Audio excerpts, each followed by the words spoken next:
तो what are the top 3 things जो एक बंदे को सोचनी पड़ती है? So if for example let's take an scenario, मेरे को वियतनाम से स्टार्ट करना है for example, let's leave Nepal for now. या तो वियतनाम से स्टार्ट करना है, so what are the top 3 things that I need to take care of? यार सबसे पहले तो आपकी वीज़ा का आपको पता होना चाहिए कि अगर आपका एग्जेम्प्टेड है या फिर आप वीज़ा ले रहे हो तो वो कितनी देर का है।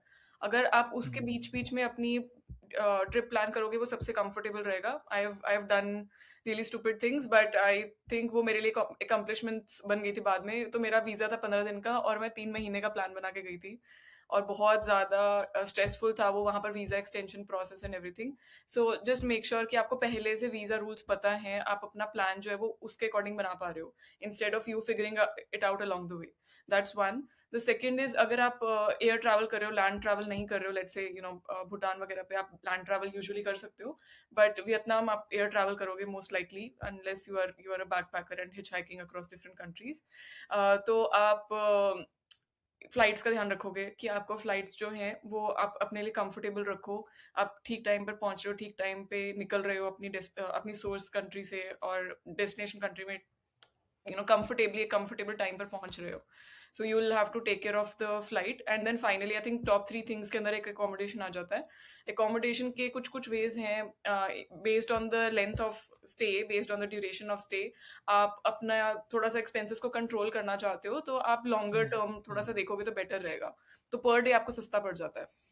लेट्स से if I am going okay. For 3 days versus I am going for 25 days, बहुत फर्क पड़ जाएगा मुझे। 25 वाले डेज में मे बी 1/3 कॉस्ट पड़ जाएगी पर डे की। तो उस ओके। तरीके से I try to make the most of my trips and I try कि उसको जितना लंबा कर सके उतने में मुझे इतना फास्ट फास्ट और स्ट्रेस में घूमना नहीं पड़ेगा। समझ गया। फोमो नहीं होगा मुझे कि यार मुझे ये भी कवर करना है वो भी कवर करना है। हाँ। बल्कि मैं आराम से बीच में 1-2 दिन मुझे कुछ भी नहीं करना है। I can relax, I can work, I can do whatever I want. तो yes. Top 3 I got think it. ये 3 चीजें गॉट इट। रहती हैं। अगर टॉप 3 उसके बाद बहुत सारी, मतलब मेरे पास तो बहुत लंबी लिस्ट है इसके आगे भी, बट टॉप 3 अगर आपने अपने 3 पे रिस्ट्रिक्शन डाल दिए तो ये 3 तो देखनी ही पड़ेंगी। Okay, got it. So basically your visa, your time duration, right? और यस। टाइम ड्यूरेशन से भी मेरे को एक चीज़ बड़ी इंटरेस्टिंग लगती है कि इतनी दूर जा रहे हो तो एटलीस्ट 1 महीना तो स्पेंड करो। Like I agree with you कि जाके टच करके वापस आ गए तो कोई सेंस नहीं है। Like obviously it will be very expensive. I think one mistake a lot of people have made, जो मुझे पता चला है। So one of my friend went to Vietnam, so they had their air tickets done from same airport. Okay. Yeah. So problem क्या हुआ कि it is a lot of islands, right? Yes. So आप travel करते हो maybe एक starting point से, फिर आप इंडिविजुअली भी फिर एयर फ्लाइट्स लेते रहते हो, and then you have exactly. To come back again to catch the flight back to India yes. Instead of just taking the flight from the last island. तो वो उनको एक अलग से हेक्टिक चीज हो गई थी। Like exactly. Does such kind of things happen, like you have to be aware. तो मेरे हिसाब से प्री प्लान करना ज्यादा इंपॉर्टेंट है, या you can plan the flight later on as well? I think कुछ आइडिया होना चाहिए आपको। आपको एटलीस्ट पता हो कि आप कहाँ से निकल रहे हो। One one very important point, क्योंकि आपने वियतनाम के बारे में बोला, वियतनाम का जो एयरपोर्ट है ना, यहाँ से यूजुअली लोग अपनी फ्लाइट लेते हैं अपनी वापस कंट्री के लिए, that is very infamous for waiting times. Like you can end up waiting for 2.5 to 3 hours। So people reach there 5 घंटे पहले। तो लोग क्या, मतलब usually if I would be a same person और मेरे पास चॉइस है कि मुझे राउंड ट्रिप करने की जरूरत नहीं है एक बार में बुक करते हुए, I can break the flights, right? और I can maybe book later, ताकि मैं थोड़ा सा प्लान कर लूँ जाने की, मुझे पता है वापस आने की। आई कैन प्लान की ठीक है मेरी लास्ट डेस्टिनेशन क्या होगी, वहां से मैं करूँ instead of me coming back to the same airport जहां पर मैं लैंड करी थी। तो ज़रूरी नहीं है कि मुझे हनोई से ही वापस आना है, मैं कहीं और से भी आ सकती हूँ वापस। सो आई थिंक उसमें फ्लाइट में आपको थोड़ा सा इंटेलिजेंस रखना पड़ेगा। Keep it flexible, be creative also. ज़रूरी नहीं है कि जहाँ पर सब लोग जा रहे हैं आप वहीं वहीं पर ही जाओगे, आप किसी और जगह भी जा सकते हो। ट्राई डिफरेंट परमिटेशन कॉम्बिनेशंस, और डेट्स के ऊपर भी थोड़े आप कॉम्बिनेशंस ट्राई कर सकते हो सकता है एक दिन पहले बाद थोड़ी जो है और सस्ती या महंगी हो रही हो, तो उनका भी ध्यान रखना चाहिए। So keep that some range in mind कि इन डेट्स में से मुझे किसी एक दिन निकलना है, specially if you're on budget trips. तो आई फील उसके अंदर थोड़ा सा एक्सपेरिमेंट करना आना चाहिए।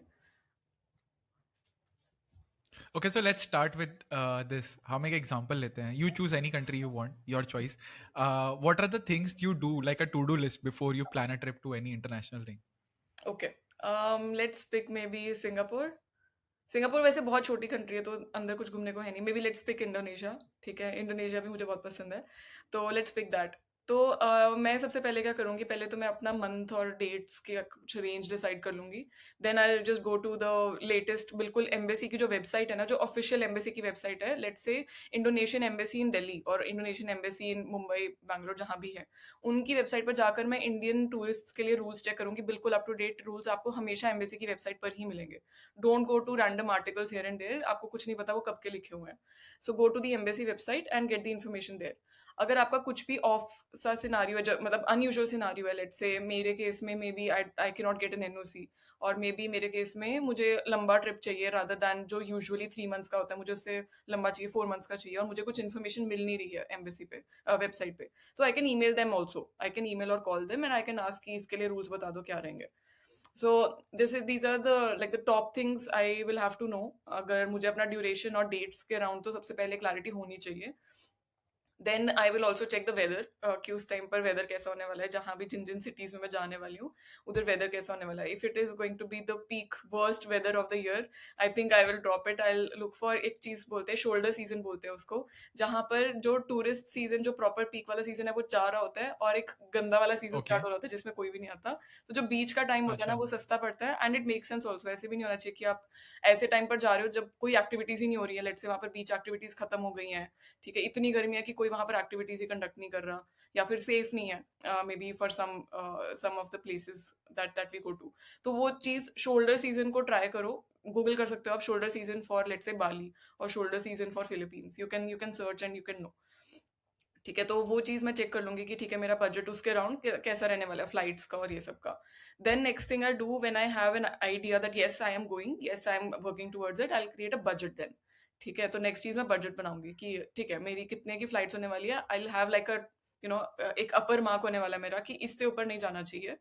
ठीक है, और मुझे आइडिया हो जाए कि ठीक है इतने का अगर रहेगा तो आई एम कंफर्टेबल।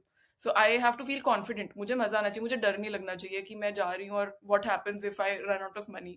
और व्हाट हैपेंस मतलब ठीक है मनी एकदम खत्म नहीं हो जाएगी, बट स्टिल एक सेविंग्स का एक हमने अपना एक लिमिट सोचा हुआ है, उसके बियॉन्ड अगर खर्चा हो गया तो क्या होगा। और मन करता है वहां जाकर शॉपिंग करने का या इम्प्रॉम्प्टू एक्टिविटीज या कुछ भी करने का। ऑब्वियसली। हाँ बट वो भी उसका भी एक अलग से आप अपना बफर रखो, है ना, उसका अपने जो आपका फिक्स्ड एक्सपेंस है उसके ऊपर एक बफर रखो कि इतना मैंने मजे करने के लिए रखा हुआ है, 20,000 30,000 वट एवर। ठीक है, लेट्स से 1 महीने के लिए 2 महीने के लिए मैं जा रही हूँ, तो this is what I would do. Budgeting हो गई, ठीक है, एंड देन नेक्स्ट जो मेरा स्टेप रहेगा वो, एक बारी मैं यूजुअली क्या करती हूँ, मैं चेक कर लेती हूँ किसी ने मेरे साथ चलना है तो मुझे बता दो नहीं तो मैं तो जा रही हूँ ठीक है, तो फिर मैं अपने रफ डेट्स टाइम वगैरह जो भी है वो बता देती हूँ और उनको बोल देती हूँ देखो इतना बजट रहेगा, एकोमोडेशन मैं करवा लूंगी, तुम सिर्फ फ्लाइट करोगे जो भी तुमने करनी है। तो I just check in with people, usually I get knows कि यार अभी से कैसे कह सकते हैं यार ऑफिस अचानक से कैसे? तो फिर एंड में यही होता है कि ठीक है मैं ही बची हूँ, कोई बात नहीं, आई गो, आई लीव। और कई बार I specially am guilty of same thing. जब सेम और पता है जब वीजा इश्यूज होते हैं ना तब तो लोग वैसे ही बिल्कुल ही नो, तब तो मतलब पूछने का भी फायदा नहीं होता क्योंकि बहुत ज्यादा लंबा प्रोसेस हो जाता है, स्पेशली शेंगन यूएस वीजा, ये सब बहुत ज्यादा टायरिंग प्रोसेस होता है। I think I talk about the week passport thing also in some time, but yes एक ये भी रीजन रहता है। So this is like at least एक फाउंडेशन बन गई मेरी, मुझे पता लग गया कि बजट क्या ठीक है। होगा, डेट्स क्या होंगी और कैसा दिखने वाला है। Then next thing what I would do is I would try to see कि ठीक है मैं कौन सी मेन सिटीज विजिट करना चाहती हूँ। मैं यूजुअली मिक्स रखती हूँ, एक तो कुछ कुछ मेन सिटीज हो गई जो करनी ही चाहिए विजिट, जो यूजुअली टूरिस्ट भी हम्म। करते हैं, और हम्म। कुछ हो गई ऑफ बीट सी जगह जहाँ मुझे कुछ उनके कल्चर के बारे में कुछ डिफरेंट पता लगे। फॉर एग्जाम्पल एस्टोनिया में यूजुअली लोग टैलिन तो जाते हैं क्योंकि वो कैपिटल सिटी है, वहीं लैंड करोगे, ठीक है, but we also went to some other places, जैसे मेरे फ्रेंड्स वहाँ पर जाकर बन गए थे, तो हमने अलग अलग जगह और सिटीज और कुछ कुछ रूरल एरियाज भी डिस्कवर किए, 1 डे ट्रिप कर लिया, 2 डे ट्रिप कर लिया। तो आई वुड सी कि अच्छा ठीक है मुझे रुकना कौन सी जगह पर है। तो फिर एकोमोडेशन को लेकर I usually just mentally prepare कि ठीक है मुझे एक ही सिटी में लंबा स्टे करना है, और I want to break my stay my accommodation into 2-3 different cities. Let's say अगर मैं 3 मंथ्स के लिए जा रही हूँ तो क्या 1 मंथ हर जगह रहेगा, या 3 मंथ्स में एक जगह रखूंगी और उस बेस से मैं फिर आगे निकलूंगी। तो वो एक बेस मुझे पता होना जरूरी है कि वो कौन सी सिटी होगी, और वहां पर मैं किस तरीके से अकोमोडेशन ढूंढूंगी। So these are like the next layer of preparation, जिसके अंदर मैं मुझे थोड़ा सा आइडिया हो चुका है, but I also want to be more specific कि मैं कहाँ कहाँ रुकने वाली हूँ और कैसे अकोमोडेशन का प्लान बनाने वाली हूँ। तो ये गॉट इट। ये नेक्स्ट हो गया। यस।